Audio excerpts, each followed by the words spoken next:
परवरदिगार जो जो ये वीडियो देख रहे हैं उनकी तमाम दुआओं को कबूल फरमा, उनकी तमाम परेशानी को दूर फरमा। दोस्तों, दुआ मांगने से पहले अगर आपने मेरे चैनल को सब्सक्राइब नहीं किया, सब्सक्राइब कर दीजिए।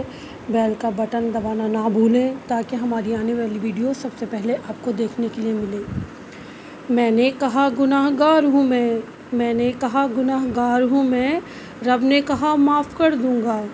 मैंने कहा परेशान हूँ मैं, रब ने कहा संभाल लूँगा मैंने कहा अकेला हूँ मैं, रब ने कहा साथ हूँ मैं। और मैंने कहा आज बहुत उदास हूँ मैंने कहा आज बहुत उदास हूँ मैं। परवरदिगार ने कहा नज़र उठा कर देख तेरे पास हूँ मैं।